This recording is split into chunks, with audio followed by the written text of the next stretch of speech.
for Jennifer. Go ahead, Lori. Or oh no, you're pointing at Jennifer. I think Jennifer would be Okay, go ahead, Jennifer. Well, why don't I can talk a little bit about the images.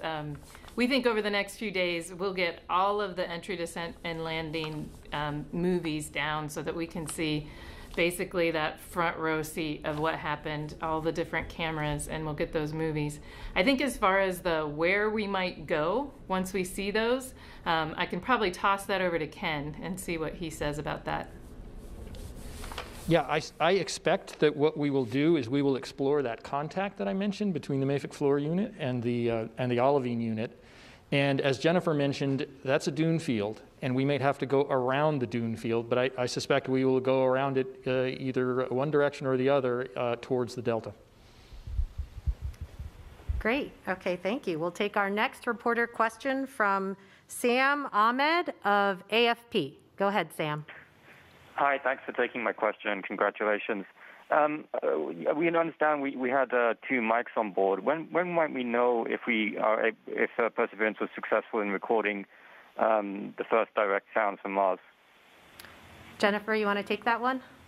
Yeah, we should be able to get some of that information in the overnight passes tonight and tomorrow morning. So hopefully we'll be able to understand whether we got the sounds and what those sounded like. Thanks. Great. Okay, thank you. Next reporter is Kate Tobin from PBS NewsHour. Yes, can you hear me? Yes, we can. Wonderful. Congratulations to the team. Great job. And my question follows on the last 2 about the imagery from the cameras that you've put onto the descent vehicle and on the rover itself. Can you talk a little bit? You say they're going to come down starting tonight and overnight. Is that all of them? I know there were some GoPro-type sort of rugged sports cameras that you had pointed in all different directions and some high-speed video that you were taking. Do you expect it all to come down in the next few hours, or is that something that's going to trickle in over days? And when do you expect to release it? So let's let Matt take this one. Go ahead, Matt. Yeah, I can give you a kind of an overview there. And you're correct, yes, as I think Thomas mentioned or others had mentioned. For the first time, we're going to be able to see ourselves in high-definition video land on another planet. We put commercial ruggedized cameras at various locations on the vehicle, 3 of them looking up at that big supersonic parachute. 1 on the descent stage looking down at the rover, 1 on the rover that looks up at the descent stage, and then we have 1 at the rover looking down as well. And so we think we're going to capture some pretty spectacular, we think we have captured, hopefully, some pretty spectacular video, and they come with a microphone as well. And so I think that's what you're asking about. We are, in fact, hoping that we can bring 1 image, 1 still image from those cameras to the table tomorrow from the descent stage looking down at the rover. And I think that's going to, hopefully, we'll see that, and I'm hoping that that's going to be a remarkable image. But the first video product we're going to work on over the weekend as the imagery comes down. And we're going to try to bring that to a press conference on Monday. And I think that's really going to be something to see. Yeah, it's going to be remarkable. I'm looking forward to it myself. Thank you. Thank you. Okay, our next reporter is Stephen Clark from Spaceflight Now. Go ahead, Stephen. Hi, thank you for taking my question. Just wondering if maybe Jennifer Trosper can go through the timeline over the next couple of days in some more detail about, when the lens covers are going to be opened, when the high gain antenna will have a lock on Earth, and when the mast will be, deployed, and when the first drive might be. Just walk me through that for me, please. And maybe for Dr. Zurbuchen or Dr. Glaze, the Mars sample return campaign was really hinging on the outcome of today.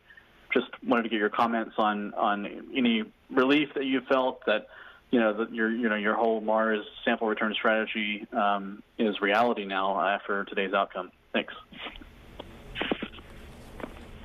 Yeah, I'll start with what we're doing over the next several sols. This is Sol 0. So right after the rover landed, it actually fired some pyros and did release our high gain antenna and also release those lens covers, which is why the images that we expect to see this evening will be without the lens covers, and those will be the HazCam images along with the other images we talked about.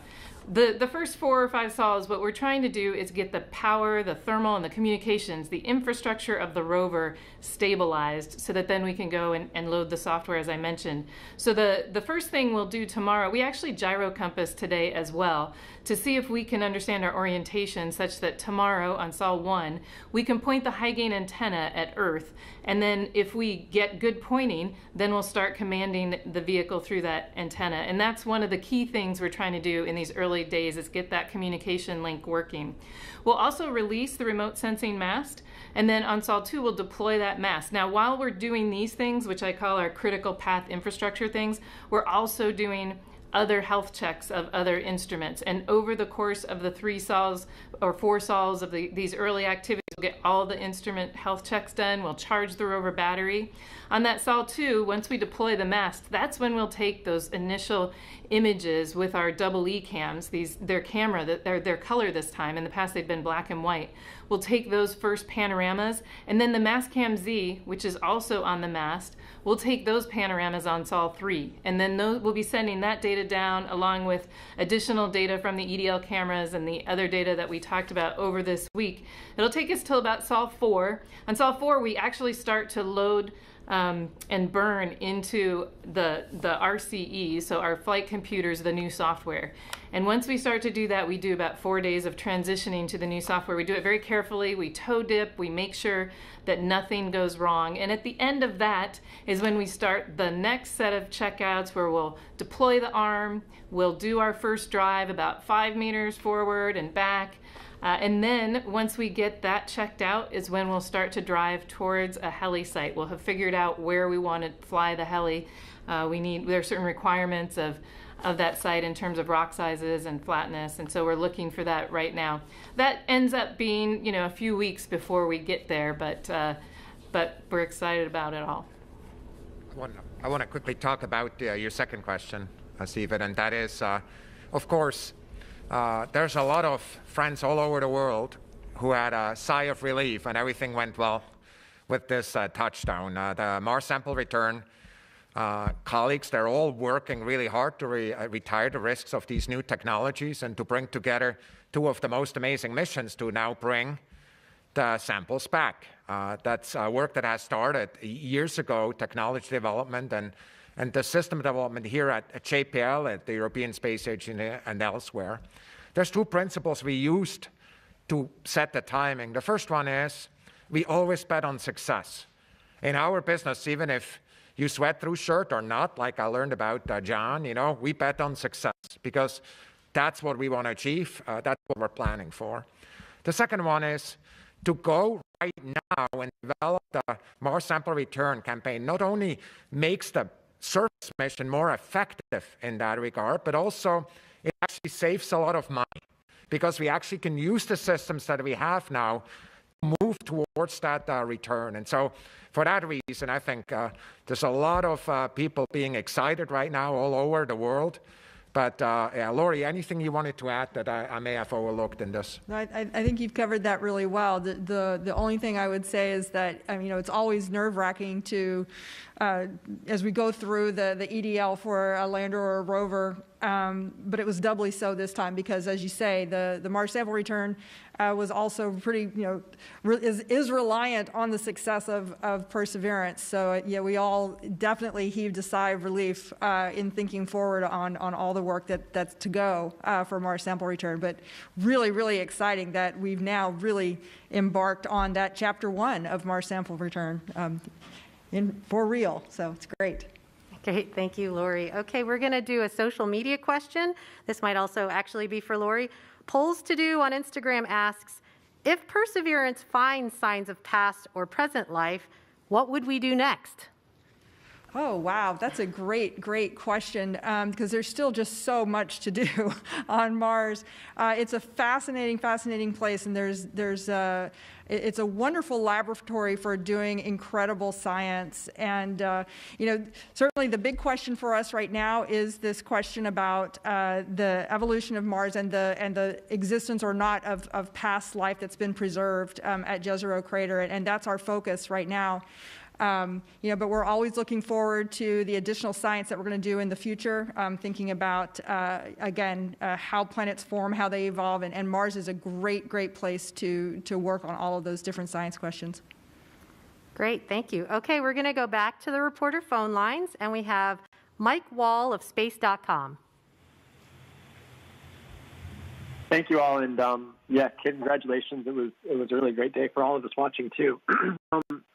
Just to kind of piggyback off of Stephen Clark's question about what the near future holds, could you maybe, Jennifer or John or Ken, do you go out like another couple weeks or a month or so? I mean, how long do you anticipate it'll take to get to the helicopter site, and how long will those flights take? And I mean, when will the rover be able to actually start doing science and start gathering samples and so on and so forth, do you think? Thank you. Sure, I'll go a little further out. I talked about we'll have the once we get the robotic arm working and we get mobility working, we'll go find the heli flight demo site. So it's about 3 weeks, and then depending on how close that site is, we have to traverse to it, and we still have the helicopter underneath the rover, so we can't use our auto navigation. We have to be a little bit more careful when we're doing that. So it could take up to 10 sols. It really depends on where we find a heli flight demo site.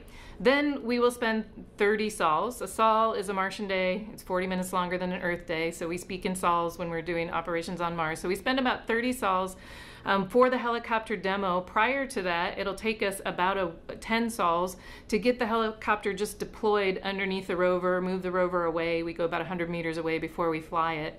So that's another 40 sols. So I like to say it's sometimes it's always hard to estimate exactly when things happen, but we'll be flying the helicopter in the spring here, and we'll be spending spring flying the helicopter. After that, we're going to upgrade our auto navigation capability on the rover, meaning we're just going to try it out, make sure it works. Then we'll drive towards the first science site that Ken and his team are interested in going to. Again, that depends on where they want to go, how long it takes us to get there, and that's the point where we will be doing the first sampling. So I like to say summer is the time frame when we'll be doing the first sampling. Those things can change. They might go faster. Or if we have to traverse to different places that take a longer period of time, it might go slower. That's a longer plan. And then one thing I'll just throw in the end, conjunction is around September, where we're not able to communicate with the spacecraft because the sun is between Earth and Mars. And so during that time, we'll spend a little bit of work finishing off some efficiency and operability capabilities for the vehicle to help it be even smarter and even more autonomous. And then after conjunction, we'll upload that new flight software build. And then that's when we can really do things even faster than we had originally planned. Ken, do you want to talk a little bit about the science part? Yeah, it's a little premature to say very much yet. I mentioned in a previous discussion that there are 450 science team members, and I think most of them are sending me texts and emails about what we should do now. But we've got to get together and actually come up with a communal plan. We're not ready to do that just yet. Okay, great. Thank you. Okay, the next reporter question comes from Jackie Goddard of the Times of London. Hello and congratulations everyone, and that includes all the folks on those screens at your kitchen tables and on your couches with your dogs and your cats and your kids. My question is, can one of you on the panel please give us some examples of the complexity of the challenges that you faced getting this mission to Mars under pandemic conditions, and to what extent will COVID continue to affect operations? For example, will the rover operations also be at their kitchen tables and sofas and pets on laps, or does that now change? Thank you. Yeah, I can start us off and say a few words. I'll let Jennifer say a bit about looking out into the future of the surface mission. The pandemic struck at just about the worst time for this mission. We had just shipped the vehicle down to Kennedy Space Center. It was in pieces. We still had to put it together. It's a critical point in time for us. You can't make mistakes. There's no safety net at that point. There's no double checks. You have to do it right. We were still finishing some of the flight hardware back here at JPL. We had very little schedule margin. You know, the teams were already working multiple shifts and had already scheduled out the weekends. And, you know, we had to react very quickly. And we were, normally you're just focused on trying to do the job, do it right, and get it done in time to make the planetary launch window. Because if you miss it, you're going to have to wait 2 years. And suddenly, we had to start thinking primarily about how to keep the team safe and their families safe, and how to get through all these logistical challenges. You know, we were quickly trying to understand the protective equipment we had to bring in, what kind of social distancing we had to deal with, how many people could stand around the rover, and how close could they be inside a clean room, you know, what kind of protection we got from our clean room garb. We were just struggling to understand if all of our support community, the companies that just clean the garments, you know, for our clean room, or bring the nitrogen in for our thermal vacuum chambers, whether or not they were going to be there and continue to deliver the things that we needed to keep going. We had people here at JPL that had to travel to Kennedy Space Center, and we couldn't get them. We couldn't travel commercially, and so we had to ask for some help from NASA headquarters. Our friends at Armstrong gave us a jet to fly, helped us with transporting via an agency jet back and forth. We got support out of Wallops, another NASA facility, to fly some of our flight hardware there and back. So it was a very, very challenging time. And then we had to figure out how to actually launch the thing and fly it when, you know, we had all these constraints as well. We were modifying our processes and protocols in our operations facility. You know, very, very challenging. You know, and the team, I think that the team, like all of you out there, they're worried, you know, worried about their parents or grandparents, and just worried about their kids out of school, worried about taking care of, you know, kids at home and doing their work. So it was a tough time. We actually we decided to try to market. We put a plate, a COVID plate, on the port side of the rover. It's now sitting on Jezero Crater with the vehicle, and you could see the video there of us installing that plate down at Kennedy Space Center. And that plate was really there to symbolize the challenge that not just our team was facing, but everybody has been facing. It's been a tough year. It's been tough to do this mission under these in this environment. But the team, like they have with every other challenge, has stepped up to it. We got a lot of help from the institution, from the agency, and I think that's going to continue into the future so that we can do this surface mission. Jennifer, do you want to add anything? Well, I'll add that we are not all together, and that's very unusual for a landing. And when we start a surface operations, Ken's talking about his phone blowing up. Usually that would be a big meeting that's in one of the buildings here on the laboratory where we all talk about what the science of the mission is, and based on where we are, what we want to do. The engineering team is largely on site right now, and to finish development was a struggle being remote because these are complex systems. They take a lot of individual expertise, put together in a way that we can operate a vehicle, that we can build software that makes that vehicle work. And doing all of that remotely without as much interaction has been hard for the team. We have the science team now is fully remote. And you know, it's just like all of you guys. I mean, I work from my laundry room for the last several months, right? And my kids are in Zoom school, and they'll walk in, and then people say they can't hear me because the washer's going. I mean, everybody has these challenges that are going on because this is not the way we typically would design a Mars mission. But the team has been fantastic and just overcome every challenge. We actually have we have now robots on the floor where if you're remote but you want to go look in a room, you can log into one of the robots and you can drive it around the floor now in surface operations and go talk to the people that you want. So we've learned a lot about how to do things remotely. I think it has changed how we think about the problem, but it is challenging. And I look forward to the time, I think there will be a time when we can all be together again and not have all the restrictions. I'm in a room by myself, which is the only reason I'm not wearing a mask.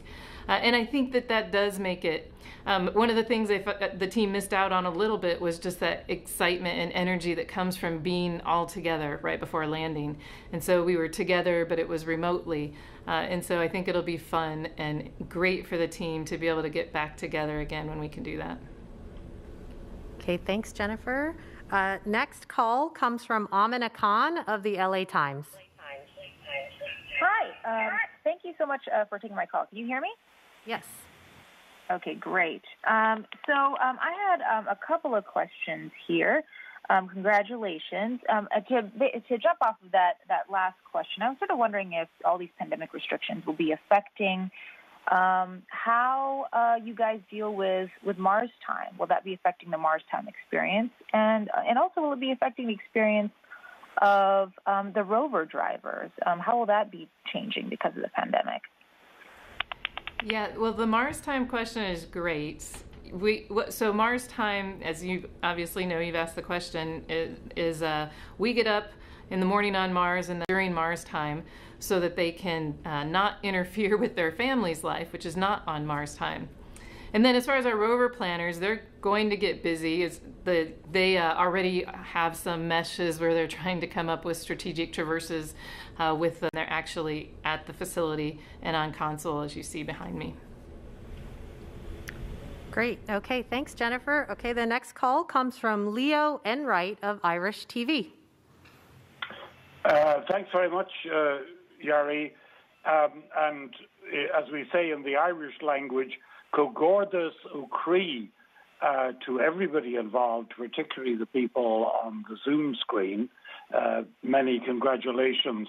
I had a very detailed geology question ready for Ken Farley, but Jennifer Trosper mentioned a robot that they're using to communicate. I wasn't quite clear about that, so I thought I would ask about that a bit more. You said you had a robot that can move and talk to people? I'll clarify. It's a robot that you can log into and essentially drive it around, and your face will be there, and you can zoom up, or you can drive up next to somebody that you want to talk to, closer than 6 feet, and then you can have a conversation with them from your...